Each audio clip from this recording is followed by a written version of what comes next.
This is my podcast. Hello, my little dumplings. Welcome to another episode of Dan's Dump, your weekly pop culture digest. And this week is a huge week for annoying people, aka me, aka you, probably, if you're listening to this, because today, the day that you're listening to this, Louis Tomlinson has dropped a new single called Lemonade. Now, I'm gutted that I record this on a Monday. I haven't listened to the song yet, but just know this. I love it. Okay? I love it. He could release anything and I'll love it. I don't care. It's Louis, all right? And also, obviously, at the end of this week, is somebody dropping an album? I feel like someone might be dropping new music. Oh yeah, Taylor Swift is releasing her 12th studio album, The Life of a Showgirl. I will be reacting to this album on Patreon, by the way. Check it out. And I'm so excited to have 12 new Taylor Swift tracks to add to the already enormous list of bops, bangers, ballads that she has produced over the years. And just know this, I love it. I mean, I'm pretty sure I'm going to love it. Max Martin, Shellback, Taylor Swift, pop album in 2025. It's what we need. I'm sure it's going to be great. And like I say, you'll see what I think across social media as well. But let's talk about stuff that's already happened. First of all, I don't talk about sport. I hate it. I think it's the childhood trauma from PE and being picked last, all right? And also being terrible. Like, there's one thing being picked last for sports at school, and there's another thing knowing that then picking you last is the right decision to make. It's character building. Anyway, I don't talk about sport unless women do something amazing, like the England team winning the 2025 Rugby World Cup. I love that for them. Women this year, I mean, the England team, the women's England team, they won the Euros in football. Now they're winning the Rugby World Cup. I mean, men, if you're listening to this, do better. Why can't you do it? Crazy. It just goes to show, if you want something doing properly, ask a woman to do it. Also this week, what's happened? There was a table read for Scrubs. None of them look any older. Most of them don't look any older. I love Scrubs. Oh my God, Scrubs. They ruined the ending, but we ignore that. We just stop watching after a certain point. But like the musical episode of Scrubs plays in my head in a loop like a catchy 90s pop song all the time. Everything comes down to poo. I love it. And I'm so excited they're bringing this back. With the OG cast, Dr. Cox is going to give his monologues. We're going to have the bromance between JD and Turk. Like, I can't wait. I hope Elliot is just as clumsy and Carla is just as sassy. I cannot wait. I tell you, I saw that picture and I cried a little bit inside. Another thing that's happened, there was a lot of speculation over the Super Bowl halftime show. More sport, but it's not really sport. And apparently Taylor Swift decided not to do it. I mean, like, lots of people have the opinion that she doesn't need to do it. She'll never do it. And I get it. I think if she ever does do it, I think it's because she is one of the biggest pop stars on the planet that has ever been. And it's another thing to add to her list of achievements and list of things that she's done, isn't it? And also, obviously, being engaged to Travis Kelce probably strengthens the argument for her to do it just one time. Maybe this is the album. She'll drop this album, do what needs to be done to promote it, let next year pass, and then the year after she'll be like, right, let's do, how long is it, the halftime show? It's like 10 minutes, isn't it? Just an absolute pop banger mashup. I'd love it. We'd all love to see it. But also we just had the Eras tour. So like she did it all on her own terms, which I also love. So whatever. Anyway, then there was rumors that Adele was going to do it. Miley Cyrus was going to do it. But Bad Bunny has now signed up to do the Super Bowl, which is interesting because he quite vocally said he wasn't going to tour in America because he was like, there could literally be ICE agents outside the stadium. And now he's doing the Super Bowl. So mixed messaging, but that'd be great to see it. We love a bit of Bad Bunny. Another thing that happened, Selena Gomez married Benny Blanco. And I love that for them, right? I love people being happy. I love seeing people happy, especially when they deserve it. And especially when they're like nice people. And Selena Gomez seems lovely. And Benny Blanco seems like a musical genius. Those videos of him explaining how he writes songs and stuff, like, wasn't really aware of his game. And now I'm like, you go, Benny Blanco. And they got married. And what I find interesting, and it just goes to show like how much Taylor Swift holds in the minds of every journalist is so many of the articles led with Selena Gomez and Benny Blanco got married and Taylor Swift was in attendance. Who cares? Who cares? It's not about Taylor Swift. It's about Selena and Benny getting married. And of course they had like the cast of Only Murders in the Building there. Of course they had all these famous people at their wedding. They are very famous people. They've worked with, especially Benny, has worked with a lot of really, really well-known people on the planet. And like, yeah, Taylor Swift is Selena's bestie. So of course she's going to be there. I just find it like weird engagement, clickbait stuff. Do you know what I mean? Like, and I'm sure Taylor would not want anyone to think that she was a main focus of their day. Like, because nobody would want that. No friend would want that, would they? Not a good friend. I just see a video on TikTok the other day of like, this guy takes his date to a wedding and she wears white and the bride gives her a hug and is like, why are you wearing white? It's a wedding. What, you're wearing white to my wedding? And I'm like, yeah. Why would you do that? It's like you see videos of like mother-in-laws wearing white to their son's wedding. You're like, you're crazy. You're a boy mum and you're wild. Take it back a step. It's crazy, isn't it? Other things that happened, Dua Lipa covered an Ariana Grande song one last time. And what I love about it is that Ariana shared it to her Instagram story. Like the absolute boss that she is. Women supporting women. I love that. I just love it. It's a bit of a sad day for me, to be fair. If the mood feels low, I don't think it does. I'm meant to be seeing Lady Gaga tonight. Lady Gaga! I'm meant to be in the O2 in London, singing my little tits off to all the Lady Gaga bangers from Mayhem. And I'm not because, you know, childcare. This is the thing when you have kids and you're a big fangirl like me. You can't do everything. And actually, more real is you can't do much. Because you can't rely on people. You can't be like, right, can you look after my kids because I'm going to see Lady Gaga? Oh, and can you look after my kids because I'm going to the cinema? Oh, and can you look after my kids because I got to film a reaction video? It just doesn't happen, does it? So anyway, I'm sure if you're going to see Lady Gaga this week in London, have the best time. Think of me while you're dancing to How Bad Do You Want Me? And also, like, there was a huge New Music Friday at the end of last week. And there's a lot of discourse going on. People saying, like, oh, it's because, you know, Taylor Swift's going to release music. People don't want to compete with that, which probably is true. Like, you know that your chances of hitting those top spots are slimmed down slightly by Taylor Swift because she dominates. There are certain artists. She's not the only one, by the way. There are certain artists you're like, why would you compete with that? Why would you compete with that? People that have released music include Doja Cat, Mariah Carey. I'm not sure she cares. I'm sure Mariah would have gone ahead with the release if it was already planned for October the 3rd, you know. Zara Larsson's new album, Pop Perfection. Olivia Dean. I love Olivia Dean.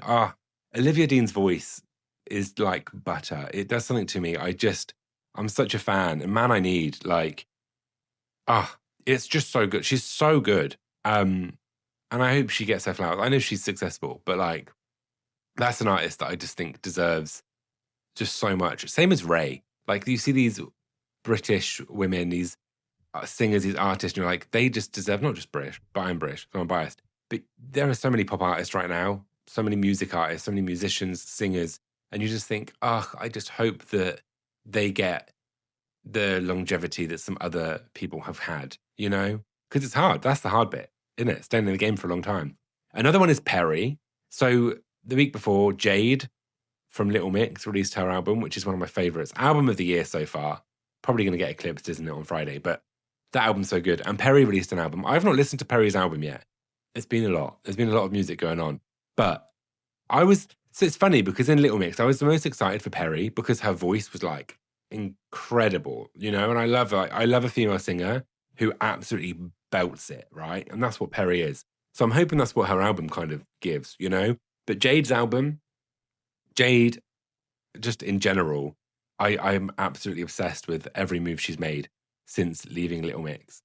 And that's, like so much new music, all in preparation for the Life of a Showgirl. Not in preparation, but you know what I mean. Because we've also got Louis Tomlinson, our king who doesn't care, again, because he's releasing a new single today. And can I just say, let's have a moment for Louis Tomlinson, right? Because he deserves the same level of success at least as everyone else in One Direction, okay? But we know he hasn't had the radio plays. He's not had the same kind of support from the music industry, it seems, that like Harry and Niall and have had, particularly. Not saying anything against them, obviously.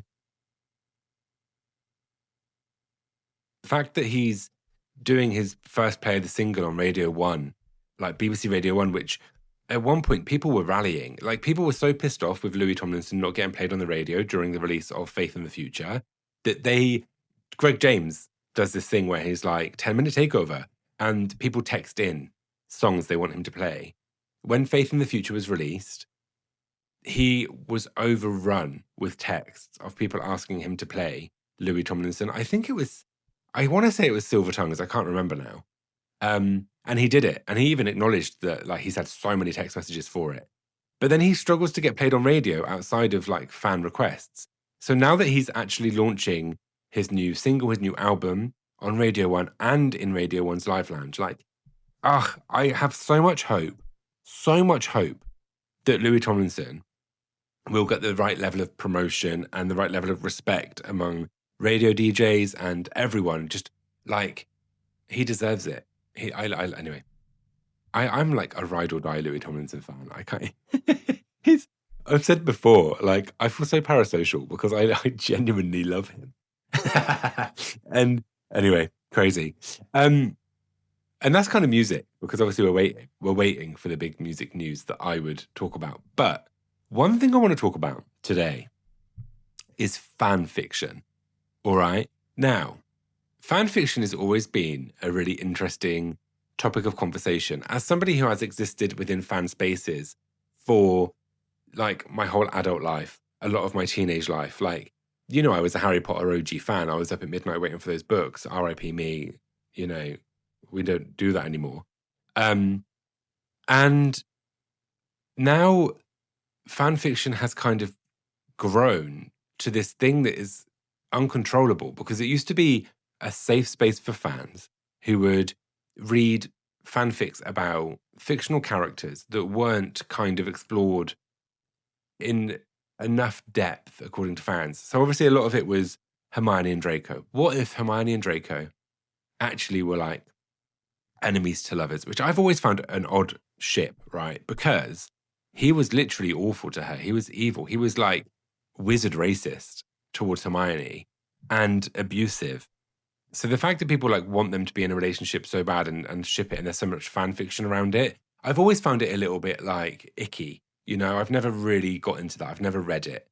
There's also the Harry and Draco fan fiction. Again, enemies to lovers. What if they were actually gay for each other? Everyone thinks Harry's bisexual because of how it's written, right? And it's probably because Harry was written by a woman. So when Harry like looks at Sirius and Draco, and the author writes it from a woman's perspective of how would you describe another male character? And you read it and you're like, Harry's got the hots for Sirius. and also another massive ship that's come from the Harry Potter fandom is Sirius Black and Remus Lupin, because they were so queer coded in the books, not so much in the films, but there were elements of it. And that again has taken on a whole world of its own. And the thing is, it used to be like fans writing it for other fans. It never really like went outside of that fandom's spaces. And you think back of like Sherlock fan fiction with John Locke, and how actually at that point, when they were writing the TV show, the season 3 was being written. And they kind of pandered to fans who had these tropes and had these ideas. And there were elements in that. And I think they even said it, or it came out that they'd gone through Tumblr and had looked at all the fan theories and actually lifted some fan theories and put them in the show. And the thing is with it, with all of it, is that it shouldn't be mainstream, because fan fiction is something that should be consumed by really hardcore fans. And it never used to be talked about. Like, you'd read fan fiction, but no one would be like, I've read 10 fan fictions this year and post a TikTok about it. Whereas now that's opposite. People talk about fan fiction. It's always been on Twitter, obviously, but they do videos about fan fiction. Some people rate and review fan fiction in the same way they do with traditionally published books, which I've never felt was right, because obviously the thing is with fan fiction is it's written by people who aren't necessarily authors. they write it for fun. Some of them are very, very well written, by the way. Like, there is talent and skill there in the writing on fan fiction. And it doesn't feel fair that it gets reviewed in the same way, because it's like, it's not something that people pay to consume. It's not something that has gone through editors and publishers. And I mean, there are a lot of beta readers for fan fiction, but you know, some of them just, they write a chapter, they post it, and they've done it. It's fun. And so there's a lot of elements of fan fiction why it could be controversial. Now, the reason I'm talking about this is because a book recently dropped called Alchemised. And I was like, I'm going to read it. I so intrigued, so interested. So I went into my local Waterstones and I was like, where is it? I can't find it. I can't find it. Thicker than my thighs. It's 1,000 pages. It's over 1,000 pages. It's huge. I was like, I like to read in bed, right? I've got kids. That's normally where I read. I lay down in bed at the end of the day and I'm like, oh God, I need to just like unwind, escape into something. I read. And the difficulty when it's an actual book, how are you meant to hold a 1,000 page novel, hardback, by the way, in bed? I would drop it on my face and probably end up with a concussion. It's so big. I was like, I was like, maybe I'll get it on Kindle. I don't have a Kindle, but I use my phone. I know it's sociopathic. I know it is. I read a lot on my phone because I don't need any kind of light. I don't need to put a lamp on. I don't need to disturb anyone else that's in my bed. And I can just read on my phone, scroll through. And I also feel like I read quicker and read more on my phone. So I was like, maybe I'll do that. So then I looked at videos, posted a video about it myself. And people aren't obsessed with it. No, that's wrong. People are obsessed with it. But there are a lot of people who want to protect the sanctity of fan fiction, understandably so. And they're like, why is this the case that they've written this book under their fanfic author pen name, by the way, and they've tried to remove all the Harry Potter from it. It's based on Manacled. I should have started with that. It's based on Manacled, which is a Hermione and Draco Malfoy fan fiction. The blurb on Goodreads is, Harry Potter is dead. In the aftermath of the war, in order to strengthen the might of the magical world, Voldemort enacts a repopulation effort.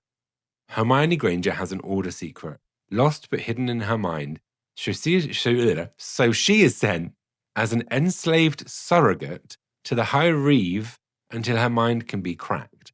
Right, the High Reeve in this book is Draco Malfoy.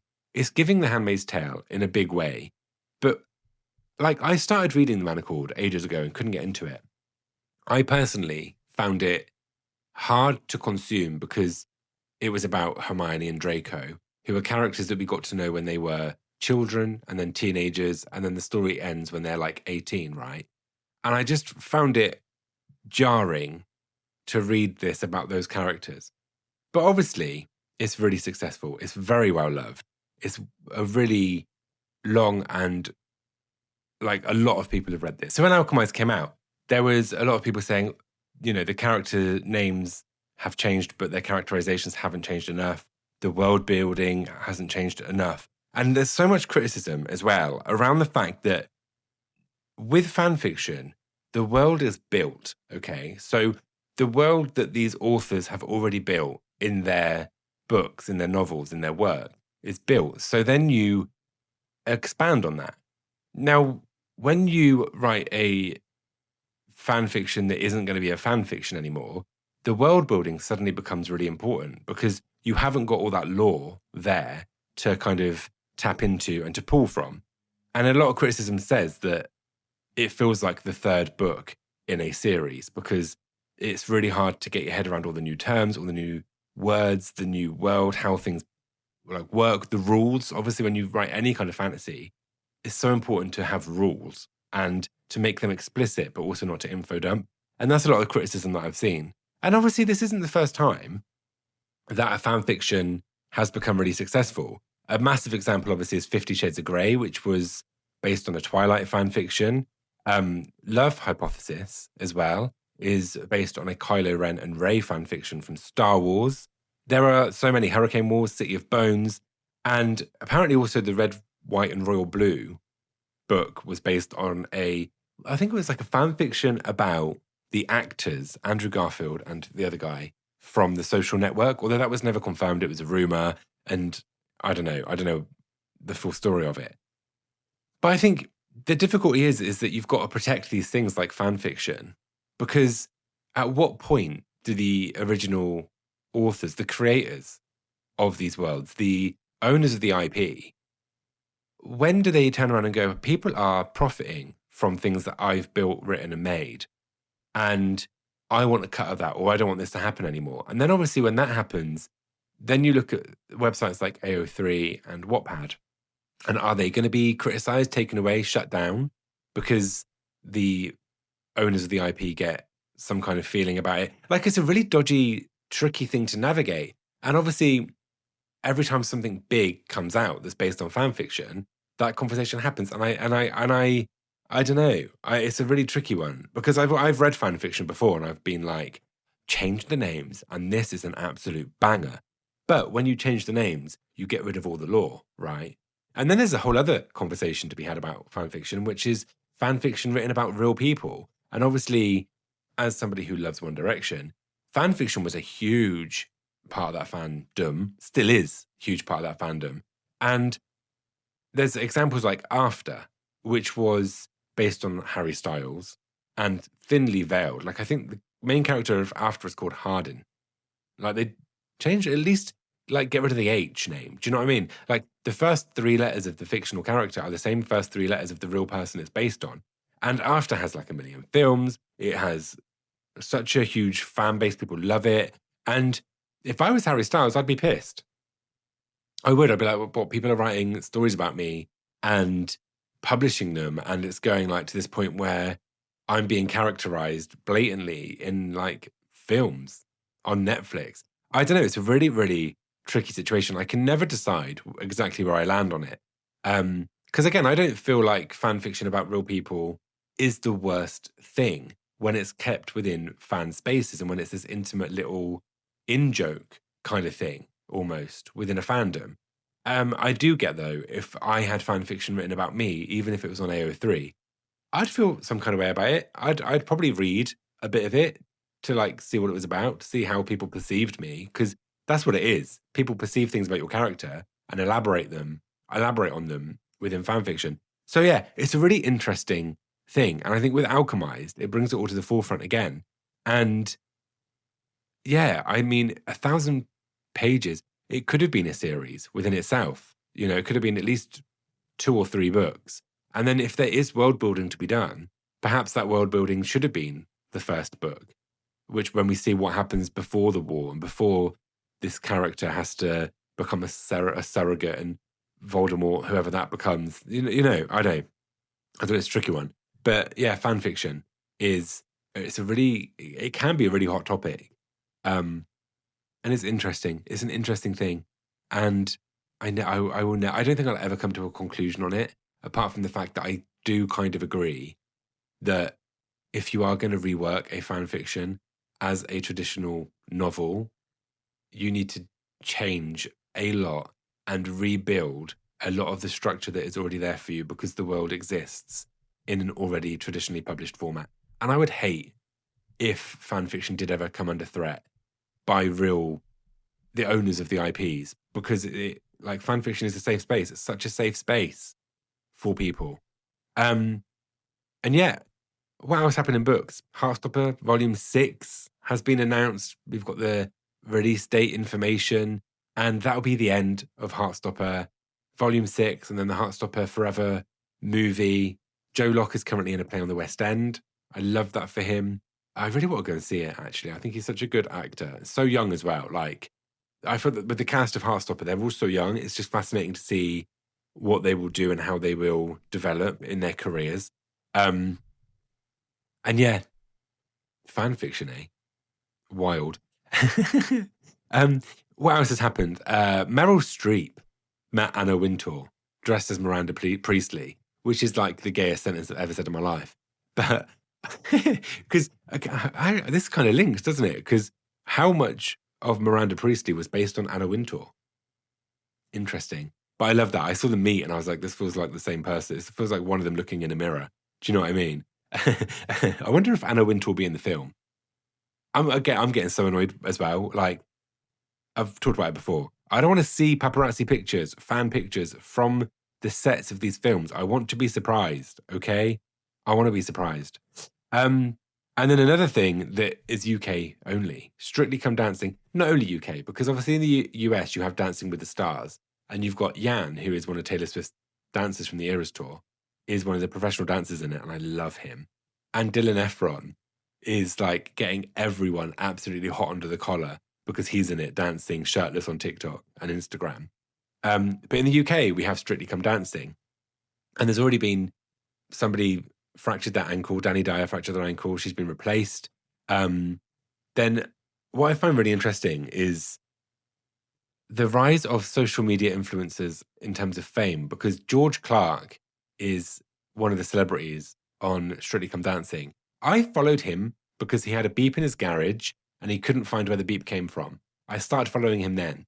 And now he's like legitimately famous on Strictly Come Dancing. It's like when GK Barry went into I'm a Celebrity, Get Me Out of Here. You're like, oh my God, these people have become so successful. Max Belegday was on the Australian version of it, which I thought was an odd move because surely you want to be more famous in your own country. But yeah, but it's wild to see how this has developed, because back in the day it was YouTubers, wasn't it? It was Zoella getting all of her like fashion and makeup lines out there, and Dan and Phil hosting a radio show on Radio 1, and Joe Sugg being in Bake Off, Celebrity Bake Off, and fainting, and then being in Waitress, and then what else did he do? He did Strictly Come Dancing as well, didn't he?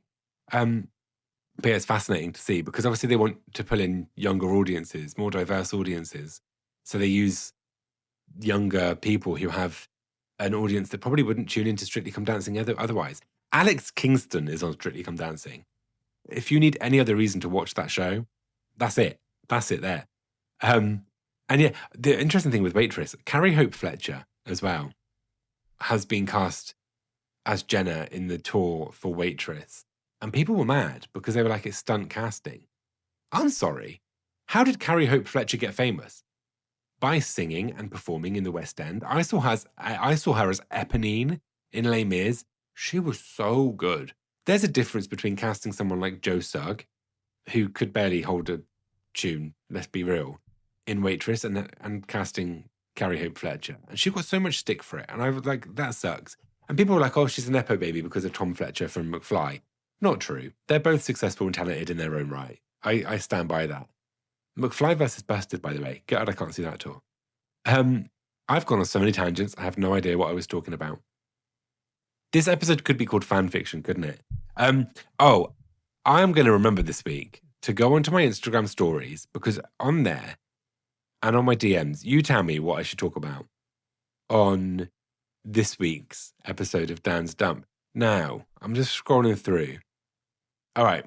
What do you think of Emma Watson? They've put Emma Thompson.